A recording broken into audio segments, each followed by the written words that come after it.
ಶ್ರೀಕೃಷ್ಣನ ಹೋಲಿ ಹಬ್ಬ. ಮಾಧವಪುರ ಅನ್ನುವ ಊರಿನಲ್ಲಿ ಮಲ್ಲಿಕಾ ಅನ್ನುವ ಒಬ್ಳು ಹುಡುಗಿ ಇದ್ಲು. ಮಲ್ಲಿಕಾಳ ತಾಯಿಯ ಹೆಸರು ಕಲ್ಯಾಣಿ, ಅವಳ ತಂದೆಯ ಹೆಸರು ರಾಮಯ್ಯ.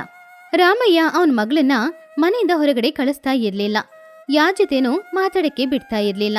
ಅವಳು ಏನ್ ಮಾಡಿದ್ರು ಅವಳನ್ನ ಮೆಚ್ಕೊಳ್ತಾನೂ ಇರ್ಲಿಲ್ಲ. ಪಾಪ ಮಲ್ಲಿಕಾ ತನ್ನ ತಂದೆಯನ್ನ ನೋಡಿ ತುಂಬಾನೇ ಹೆದರ್ತಾ ಇದ್ಲು. ಏನ್ ಮಲ್ಲಿಕಾ, ಏನ್ ಮಾಡ್ತಾ ಇದೀಯಾ? ರೂಮಿಗೆ ಕಳ್ಸಿಕೊಟ್ಟ ಊಟವನ್ನು ಮಾಡಿಲ್ವಾ? ಏನಮ್ಮ ನೀವು ಮಾಡೋದು? ನನ್ನ ರೂಮಿಂದ ಈಚೆಗೆ ಕರಿತಾನೇ ಇಲ್ಲ, ಊಟವನ್ನು ಕೂಡ ನನಗೆ ರೂಮಿಗೆ ಕಳಿಸ್ಕೊಡ್ತಾ ಇದ್ದೀರಲ್ವಮ್ಮ? ಹೌದು, ಯಾಕಮ್ಮ ಹೀಗೆ ಮಾಡ್ತಾ ಇದ್ದೀರಾ? ತಂದೆಗೆ ನನ್ನ ಮೇಲೆ ಯಾಕೆ ಅಷ್ಟೊಂದು ಭಯ? ನಾನು ಹಾಗೆ ಏನ್ ತಪ್ಪು ಮಾಡಿದೆ? ನೀನು ಹೆಣ್ಣು ಮಗಳಲ್ವಮ್ಮ, ಅದಕ್ಕೇನೆ ತಂದೆಗೆ ಭಯ, ಅದಕ್ಕೆ ತುಂಬಾ ಎಚ್ಚರಿಕೆಯಿಂದಿದ್ದಾರೆ. ನಿನಗೂ ಕೂಡ ಒಂದು ಹೆಣ್ಣು ಮಗಳು ಹುಟ್ಟಿದಾಗ ಗೊತ್ತಾಗುತ್ತೆ ನಮ್ ಕಷ್ಟ ಏನು ಅಂತ. ಅಮ್ಮ, ಒಂದ್ಸಲ ಕಿಟಕಿಯಿಂದ ಹೊರಗೆ ನೋಡಿ ಅಮ್ಮ, ಹೆಣ್ಮಕ್ಳು ಅವರಿಗೆ ಇಷ್ಟ ಬಂದ ಹಾಗೆ ಡ್ರೆಸ್ ಹಾಕೊಂಡು ಅವರಿಗೆ ಇಷ್ಟ ಬಂದ ಕಡೆ ಹೋಗ್ತಾ ಇದ್ದಾರೆ, ದೇವಸ್ಥಾನಕ್ಕೆ ಎಲ್ಲ ಹೋಗ್ತಾ ಇದ್ದಾರೆ.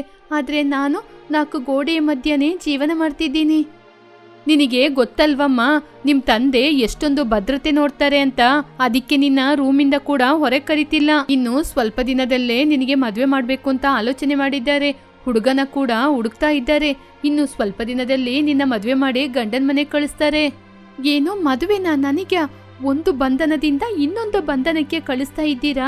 ತಂದೆ ತಾಯಿಯಾದ ನೀವೇ ನನ್ನ ಮೇಲೆ ನಂಬಿಕೆ ಇಡದೇ ಇದ್ದಾಗ ಗಂಡನ ಮನೆಗೆ ಹೋಗಿ ಗಂಡ ಅತ್ತೆ ನನ್ನ ಮೇಲೆ ಹೇಗಮ್ಮ ನಂಬಿಕೆ ಇಡ್ತಾರೆ? ಅವರು ಕೂಡ ನನ್ನ ಇದೇ ರೀತಿ ಒಂದು ರೂಮ್ ಒಳಗೆ ಕೂಡಾಕ್ತಾರೆ.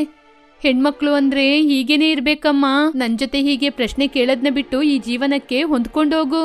ಹಾಗಂತ ಹೇಳಿ ಕಲ್ಯಾಣಿ ಅಲ್ಲಿಂದ ಹೋದ್ರು. ಮಲ್ಲಿಕಾಳಿಗೆ ಶ್ರೀಕೃಷ್ಣ ಅಂದ್ರೆ ತುಂಬಾನೇ ಇಷ್ಟ. ಅವಳು ಕಷ್ಟ ಸಂತೋಷ ಏನೇ ಬಂದ್ರೂ ಕೃಷ್ಣನ ಹತ್ರ ಹೇಳ್ಕೊಳ್ತಾ ಇದ್ಲು.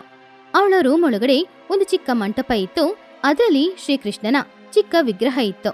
ಆ ವಿಗ್ರಹಕ್ಕೆ ದಿನ ಪೂಜೆ ಮಾಡ್ತಿದ್ಲು.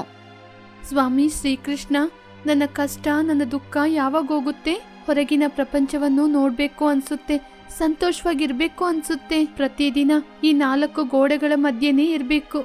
ನೀವು ಒಂದು ಬಂಧನದಲ್ಲಿ ಹುಟ್ಟಿದ್ರಿ, ನಾನು ಒಂದು ಬಂಧನದಲ್ಲಿ ಜೀವನ ಮಾಡ್ತಿದ್ದೀನಿ. ನನ್ನ ಯಾರು ಕೂಡ ಕಾಪಾಡ್ತಿಲ್ಲ. ಹಾಗೆ ಮಲ್ಲಿಕಾ ಅವಳ ಕಷ್ಟಗಳ ಬಗ್ಗೆ ಶ್ರೀಕೃಷ್ಣನ ಹತ್ತಿರ ಹೇಳ್ಕೊಳ್ತಾ ಇದ್ಲು. ಹೀಗೆ ದಿನಗಳು ಹೋಗ್ತಾ ಇತ್ತು. ಒಂದಿನ ಮಲ್ಲಿಕಾ ಕಿಟಕಿಯಿಂದ ಹೊರಗಡೆ ನೋಡ್ತಾ ಇದ್ಲು. ನನ್ನ ವಯಸ್ಸಿನ ಹೆಣ್ಮಕ್ಳು ಆರಾಮವಾಗಿ ತಿರ್ಕೊಂಡು ಆಟಾಡ್ತಿದ್ದಾರೆ, ನನಗೂ ಅವರ ರೀತಿ ಇರಬೇಕು ಅಂತ ಆಸೆ ಆಗ್ತಿದೆ. ಹಾಗೆ ಅವಳು ನೋಡ್ತಾ ಇದ್ದಾಗ ರಾಮಯ್ಯ ತಕ್ಷಣ ಅವಳ ರೂಮ್ ಒಳಗಡೆ ಬಂದ. ಎಷ್ಟು ಸಲ ಹೇಳಿದ್ದೀನಿ ಆ ಕಿಟಕಿ ಹತ್ರ ಹೋಗಿ ಕೂತ್ಕೋಬಾರ್ದು ಅಂತ. ಈ ಕಿಟಕಿ ಕೇವಲ ರೂಮ್ ಒಳಗೆ ಗಾಳಿ ಬರಲಿಕ್ಕೆ ಮಾತ್ರ ಇರೋದು. ನೀನು ಯಾವ ಪರಿಸ್ಥಿತಿಯಲ್ಲೂ ಕಿಟಕಿಯಿಂದ ಹೊರಗಡೆ ನೋಡಬಾರ್ದು. ಅಪ್ಪ, ನಾನು ಕೇವಲ ಹೊರಗಡೆ ನೋಡ್ತಾ ಇದ್ದಿದ್ ಮಾತ್ರ, ಹೊರಗಡೆ ಹೋಗ್ಬೇಕು ಅನ್ಕೊಂಡಿಲ್ಲ. ಇನ್ನೊಂದು ಸಲ ಕಿಟಕಿಯಿಂದ ಹೊರಗಡೆ ನೋಡ್ತಾ ಇದ್ರೆ ನಿನ್ನ ಏನು ಮಾಡ್ತೀನಿ ನೋಡು. ಕಿಟಕಿನ ಶಾಶ್ವತವಾಗಿ ಮುಚ್ಚಿಬಿಡ್ತೀನಿ. ಆಮೇಲೆ ರೂಮೇ ಕತ್ಲಾಗ್ಬಿಡುತ್ತೆ. ಆಮೇಲೆ ಗಾಳಿ ಇಲ್ಲ, ಬೆಳಕು ಇಲ್ಲ, ನೋಡ್ಕೋ. ಹಾಗಂತ ರಾಮಯ್ಯ ಕೋಪದಿಂದ ಹೇಳಿ ಮನೆಯಿಂದ ಹೊರಗಡೆ ಹೋದ. ಪಾಪ ಮಲ್ಲಿಕಾ ಅದನ್ನ ನೋಡಿ ತುಂಬಾನೇ ಬೇಜಾರು ಮಾಡ್ಕೊಳ್ತಿದ್ಲು. ಇದು ನಿಜವಾದ ಕಾರ್ಯಾಗಾರನೇ. ರೂಮಿಗೆ ಕೇವಲ ಗಾಳಿ ಬೆಳಕು ಮಾತ್ರನೇ ಬರ್ತಿದೆ, ಅದು ಬಿಟ್ರೆ ನಿಜವಾಗ್ಲೂ ಇದು ಒಂದು ಹಾಳಾದ ಕಾರ್ಯಾಗಾರನೇ. ಏನು ಶ್ರೀಕೃಷ್ಣ ಇದು? ನಮ್ ತಂದೆ ತಾಯಿಗೆ ಸ್ವಲ್ಪ ಬುದ್ಧಿಯನ್ನು ಕೊಡು. ಅವ್ರು ನನ್ನ ಎಷ್ಟು ಹಿಂಸೆ ಮಾಡ್ತಿದ್ದಾರೆ. ಅವರಿಗೆ ನನ್ನ ಮೇಲೆ ತುಂಬಾ ಜವಾಬ್ದಾರಿ ಇರ್ಬೋದು, ಆದ್ರೆ ಆ ಜವಾಬ್ದಾರಿಯಿಂದ ನಾನು ನನ್ನ ಜೀವನವನ್ನೇ ಕಳ್ಕೊಳ್ತಿದ್ದೀನಿ. ನಾನು ಇದೇ ರೂಮಲ್ಲಿ ಹೀಗೇನೆ ಇದ್ರೆ ಒಂದಲ್ಲ ಒಂದಿನ ಹುಚ್ಚಿ ಆಗ್ಬೋದು. ಹಾಗೆ ಪಾಪ ಮಲ್ಲಿಕಾ ಪ್ರತಿದಿನ ಕಷ್ಟ ಅನುಭವಿಸ್ತಾ ಇದ್ಲು. ಹೀಗೆ ದಿನಗಳು ಹೋಗ್ತಾ ಇತ್ತು. ಏನಾಯ್ತಮ್ಮ, ನೀವು ಬೆಳಿಗ್ಗೆಯಿಂದ ನನ್ನ ರೂಮಿಗೆ ಬರಲೇ ಇಲ್ಲ, ಊಟವನ್ನು ಕೂಡ ಇಷ್ಟೊತ್ತಾಗಿ ತಗೊಂಬಂದು ಕೊಡ್ತಿದ್ದೀರಾ? ಇವತ್ತು ಹೋಲಿ ಹಬ್ಬ ಅಲ್ವಾ, ಅದಕ್ಕೇನೆ ನನಗೆ ಹೊರಗಡೆ ತುಂಬಾ ಕೆಲಸ ಇತ್ತು, ಅದಕ್ಕೆ ತಗೊಂಬರ್ಲಿಕ್ಕಾಗಿಲ್ಲ. ಸರಿ ಸರಿ ತಗೋ, ಊಟ ಮಾಡು. ಅಮ್ಮ, ಇವತ್ತು ಹೋಲಿ ಹಬ್ಬ ಅಲ್ವಾ, ಇವತ್ತಾದ್ರೂ ನನ್ನ ರೂಮಿಂದ ಹೊರಗೆ ಬರಲಾ? ಯಾಕೆ, ನಿನಗೆ ಹೊರಗಡೆ ಏನಾದ್ರೂ ಕೆಲಸ ಇದೆಯಾ? ಇಲ್ಲಮ್ಮ, ನನಗೆ ಹೊರಗಡೆ ಯಾವ ಕೆಲಸನೂ ಇಲ್ಲ. ಇವತ್ತು ಹೋಲಿ ಹಬ್ಬ ಅಲ್ವಾ, ನನಗೂ ಎಲ್ಲರ ಜೊತೆ ಸೇರಿ ಹೋಲಿ ಹಬ್ಬವನ್ನು ಆಚರಣೆ ಮಾಡಬೇಕು ಅನ್ಸುತ್ತೆ. ಅದು ಮಾತ್ರ ಅಲ್ಲದೆ ನಮ್ಮ ಊರಲ್ಲಿ ಒಂದು ಕೃಷ್ಣ ದೇವಸ್ಥಾನ ಇದೆಯಲ್ಲ, ಹೋಲಿ ಹಬ್ಬದ ದಿನ ಅಲ್ಲಿ ವಿಶೇಷವಾದ ಪೂಜೆ ಇರುತ್ತೆ, ಅದಕ್ಕೆ ಹೋಗಿ ಬರೋಣಮ್ಮ. ಸರಿ ಸರಿ, ನಾನು ಈ ವಿಷಯವನ್ನು ನಿಮ್ಮ ತಂದೆಗೆ ಹೇಳ್ತೀನಿ. ಅವ್ರು ಮಾತ್ರ ಒಪ್ಕೊಂಡ್ರೆ ನೀನು ಈ ರೂಮಿನಿಂದ ಇವತ್ತು ಹೊರಗೆ ಬರ್ಬೋದು, ಇಲ್ಲದಿದ್ರೆ ಇಲ್ಲ ಕಣಮ್ಮ. ಹಾಗೆ ಕಲ್ಯಾಣಿ ಮಲ್ಲಿಕಾ ಹತ್ರ ಹೇಳಿದ್ಲು. ರಾಮಯ್ಯ ಮಲ್ಲಿಕಾಳ ಕೋರಿಕೆನ ತೀರಿಸ್ತಾನ? ಮಲ್ಲಿಕಾ ಅವಳು ಅನ್ಕೊಂಡ ಹಾಗೆ ಹೋಲಿ ದಿನ ಹೊರಗಡೆ ಬರ್ತಾಳಾ? ಇದೆಲ್ಲಾನು ನೀವು ತಿಳ್ಕೊಳ್ಬೇಕು ಅಂದ್ರೆ ನಮ್ಮ ವಿಡಿಯೋನ ಲೈಕ್ ಮಾಡಿ ಚಾನೆಲ್ನ ಸಬ್ಸ್ಕ್ರೈಬ್ ಮಾಡ್ಕೊಳ್ಳಿ. ಏನ್ರಿ, ನಾನ್ ನಿಮ್ ಜೊತೆ ಒಂದ್ ವಿಷಯ ಮಾತಾಡ್ಬೇಕು.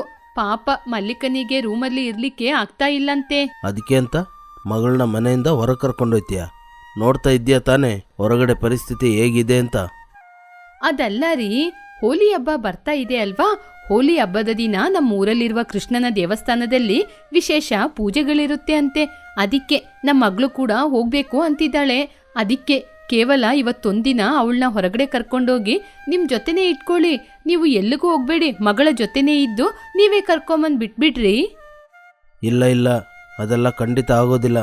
ಒಂದು ಸಲ ಹೊರಗಿನ ಪ್ರಪಂಚಕ್ಕೆ ಬಂದರೆ ಮತ್ತೆ ಮತ್ತೆ ಅದೇ ಅಭ್ಯಾಸ ಆಗುತ್ತೆ. ಹೊರಗಿನ ಪ್ರಪಂಚ ಚೆನ್ನಾಗೇ ಇಲ್ಲ, ಯಾರು ಏನು ಅಂತ ಗೊತ್ತಾಗಲ್ಲ. ನಾನು ನನ್ನ ಮಗಳನ್ನ ಹೊರಗಡೆ ಕಳಿಸೋದೇ ಇಲ್ಲ. ಬೇಕಂದ್ರೆ 4 ಬಣ್ಣಗಳನ್ನು ರೂಮಿಗೆ ಕಳಿಸ್ತೀನಿ, ಅಲ್ಲೇ ಆಟಾಡ್ಕೊಳ್ಳಿ. ಹಾಗೆ ರಾಮಯ್ಯ ಕಲ್ಯಾಣಿ ಹತ್ರ ಹೇಳ್ದ. ಕಲ್ಯಾಣಿಯ ವಿಷಯನ ಮಲ್ಲಿಕಾ ಹತ್ರ ಹೋಗಿ ಹೇಳಿದ್ಲು. ಏನು ಕೃಷ್ಣ ಇದು? ಒಂದು ಹಬ್ಬವನ್ನು ಕೂಡ ನಾನು ಆಚರಣೆ ಮಾಡಬಾರ್ದಾ? ಹಬ್ಬದ ದಿನ ಆದ್ರೂ ನಾನು ನಿನ್ನ ಬಂದು ನೋಡೋಣ ಅಂತ ಇದ್ದೆ, ಅದು ಕೂಡ ನಾನು ಆಚರಣೆ ಮಾಡಬಾರ್ದಾ? ಹಾಗಂತ ಮಲ್ಲಿಕಾ ತುಂಬಾ ಬೇಜಾರ್ ಮಾಡ್ಕೊಳ್ತಾ ಇದ್ಲು. ಹೋಲಿ ಹಬ್ಬದ ದಿನಾನು ಬಂತು. ಏನು ಮಾಡ್ತಿದ್ಯಾ ಮಲ್ಲಿಕಾ? ನಿನ್ನ ನೋಡಿದ್ರೆ ತುಂಬ ಬೇಜಾರಲ್ಲಿರುವಾಗಿದೆ, ಏನಾಯ್ತು? ಹಾಗೆ ಅಲ್ಲ, ಏನೂ ಇಲ್ಲಪ್ಪ. ಹೌದು, ನೀವೇನು ನನ್ನ ರೂಮಿಗೆ ಬಂದಿದ್ದೀರಾ? ಅದು ಕೂಡ ತುಂಬಾ ನಿಧಾನವಾಗಿ ಮಾತಾಡ್ತಿದ್ದೀರಾ. ಇವತ್ತು ಹೋಳಿ ಹಬ್ಬ, ಇವತ್ತಾದರೂ ಹೊರಗಡೆ ಬಂದು ಸಂತೋಷವಾಗಿರು. ಏನೋ ದೇವಸ್ಥಾನಕ್ಕೆ ಹೋಗ್ಬೇಕು ಅಂದೆ, ನಿನ್ನ ತಾಯಿನ ಕರ್ಕೊಂಡು ಹೋಗಿ ಬಾ. ಇಲ್ಲಿ ನೋಡು ಕಲ್ಯಾಣಿ, ಮಲ್ಲಿಕನ ಹುಷಾರಾಗಿ ದೇವಸ್ಥಾನಕ್ಕೆ ಕರ್ಕೊಂಡೋಗಿ ಬಾ. ನನಗೆ ಸ್ವಲ್ಪ ಪಟ್ಟಣದಲ್ಲಿ ಕೆಲಸ ಇದೆ, ಹೋಗಿ ಬರ್ತೀನಿ. ಹಾಗಂತ ರಾಮಯ್ಯ ಕಲ್ಯಾಣಿ ಹಾಗೂ ಮಲ್ಲಿಕಾ ಹತ್ರ ಹೇಳಿ ಅಲ್ಲಿಂದ ಹೊರಗಡೆ ಹೋದ. ಇವತ್ತು ಸೂರ್ಯ ಯಾವ ಕಡೆ ಉದಯ ಆಗಿದ್ದು? ನಿಮ್ ತಂದೆಯಲ್ಲಿ ತುಂಬಾನೇ ಬದಲಾವಣೆ ಆಗಿರುವ ಹಾಗಿದೆ. ಎಲ್ಲ ಶ್ರೀಕೃಷ್ಣನ ದಯೆಯಮ್ಮ. ಅಪ್ಪ ಒಪ್ಕೊಂಡ್ರಲ್ವಾ, ಇವತ್ತಾದ್ರೂ ನನ್ನ ದೇವಸ್ಥಾನಕ್ಕೆ ಕರ್ಕೊಂಡೋಗಿ. ಹಾಗೆ ಕಲ್ಯಾಣಿ ಮಲ್ಲಿಕಾ ಇಬ್ರು ಕೂಡ ಕೃಷ್ಣನ ಆಲಯಕ್ಕೆ ಹೊರಟ್ರು. ಈ ರೀತಿ ಹೊರಗೆ ಬಂದು ಎಷ್ಟು ದಿನ ಆಯ್ತಮ್ಮ. ಇವತ್ತು ಹೋಲಿ ಹಬ್ಬ ಅಲ್ವಾ? ಎಲ್ರೂ ಎಷ್ಟು ಚೆನ್ನಾಗಿ ಹೋಲಿ ಹಬ್ಬ ಮಾಡ್ತಾರೆ. ನನಗೆ ತುಂಬಾ ಸಂತೋಷ ಆಗ್ತಿದೆ. ಹಾಗೆ ಮಲ್ಲಿಕಾ ದೇವಸ್ಥಾನಕ್ಕೆ ಹೋದ್ಲು. ತುಂಬಾ ಧನ್ಯವಾದಗಳು ಕೃಷ್ಣ, ನಿಮ್ಮಿಂದಾನೇ ಇವತ್ತು ಮನೆ ಬಿಟ್ಟು ನಾನು ಹೊರಗೆ ಬಂದು ದೇವಸ್ಥಾನಕ್ಕೆ ಬಂದಿರೋದು. ಇದೆಲ್ಲ ನಿಮ್ಮಿಂದಾನೇ. ನಿಮ್ಮ ಮುಂದೆ ಬಂದು ಹೀಗೆ ನಿಲ್ತೀನಿ, ನಿಮ್ ಜೊತೆ ಮಾತಾಡ್ತೀನಿ ಅಂತ ನಾನು ನನ್ನ ಕನ್ಸಲ್ಲೂ ಕೂಡ ಆಲೋಚನೆ ಮಾಡಿರ್ಲಿಲ್ಲ. ಹಾಗಂತ ಮಲ್ಲಿಕಾ ಕೃಷ್ಣನಿಗೆ ಧನ್ಯವಾದ ತಿಳಿಸಿ ಅಲ್ಲಿದ್ದ ಚಿಕ್ಕ ಮಕ್ಕಳ ಜೊತೆ ಅವಳು ಹೋಲಿ ಹಬ್ಬ ಆಚರಿಸ್ತಾ ಇದ್ಲು. ಆವಾಗ ರಾಮಯ್ಯ ದೇವಸ್ಥಾನಕ್ಕೆ ಬಂದ.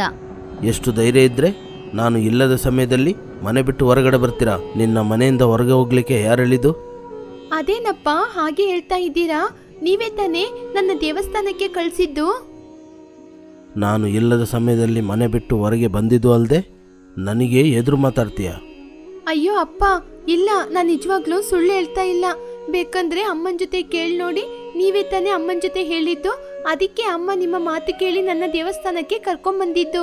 ಅಯ್ಯೋ ಹೌದು ರೀ, ನೀವ್ ಹೇಳಿದ್ರಿಂದ ತಾನೇ ನಾನು ಕೂಡ ಮಗಳನ್ನ ದೇವಸ್ಥಾನಕ್ಕೆ ಕರ್ಕೊಂಬಂದಿದ್ದು. ನೀವು ಮಾತ್ರ ಹೇಳದಿದ್ರೆ ನಾನ್ ಮಗಳನ್ನ ದೇವಸ್ಥಾನಕ್ಕೆ ಕರ್ಕೊಂಬರ್ತಿದ್ನಾ? ಹಾಗಂತ ಕಲ್ಯಾಣಿ ಹೇಳಿದನ್ನ ಕೇಳಿ ರಾಮಯ್ಯ ತುಂಬಾನು ಆಶ್ಚರ್ಯಪಟ್ಟ. ಆವಾಗ ಅವ್ರ ಮುಂದ್ಗಡೆ ಕೃಷ್ಣಯ್ಯ ಪ್ರತ್ಯಕ್ಷವಾದ. ರಾಮಯ್ಯ, ನಿನ್ನ ರೂಪದಲ್ಲಿ ನಿನ್ನ ಮನೆಗೆ ಬಂದು ಮಲ್ಲಿಕನ ದೇವಸ್ಥಾನಕ್ಕೆ ಕರ್ಕೊಂಡೋಗ್ಲಿಕ್ಕೆ ಹೇಳಿದ್ದು ನಾನೇ. ನೋಡು ರಾಮಯ್ಯ, ನಿನ್ನ ಭಯದಲ್ಲಿ ಯಾವುದೇ ತಪ್ಪು ಇಲ್ಲ. ಆದರೆ ನೀನು ಮಾಡುವ ಕೆಲಸ ಒಳ್ಳೆಯದಲ್ಲ. ಹೊರಗೆ ರಾಕ್ಷಸರು ದುಷ್ಟರು ಇರುವುದರಿಂದ ನಾವು ಮನೆಯೊಳಗೆ ಇರಬೇಕಾದ ಅವಶ್ಯಕತೆ ಇಲ್ಲ. ನಮ್ಮ ಕೆಲಸವನ್ನು ಬಿಟ್ಟು ನಾವು ಮನೆಯಲ್ಲೇ ಇದ್ದರೆ ನಮ್ಮ ನೆಮ್ಮದಿಯನ್ನು ಕಳೆದುಕೊಳ್ಳುತ್ತೀವಿ. ನಾವು ಹೊರಗಡೆ ಬರಬೇಕಾಗುತ್ತೆ, ಪ್ರಪಂಚವನ್ನು ನೋಡಬೇಕಾಗುತ್ತೆ. ಯಾರ ಜೊತೆ ಹೇಗೆ ಇರಬೇಕು ಅಂತ ಹೊರಗಡೆ ಬಂದರೆ ತಾನೇ ಗೊತ್ತಾಗುವುದು. ನೀನು ನಿನ್ನ ಮಗಳನ್ನು ಇಷ್ಟು ದಿನ ಮನೆಯಲ್ಲೇ ಇರಿಸಿ ದೊಡ್ಡ ತಪ್ಪನ್ನು ಮಾಡಿದೀಯ.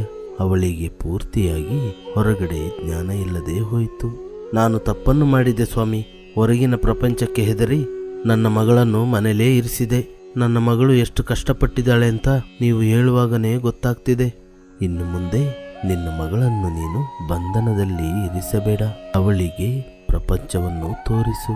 ಪ್ರಪಂಚದಲ್ಲಿ ತಿರುಗಾಡಲು ಅವಳಿಗೆ ಹಕ್ಕನ್ನು ಕೊಡು.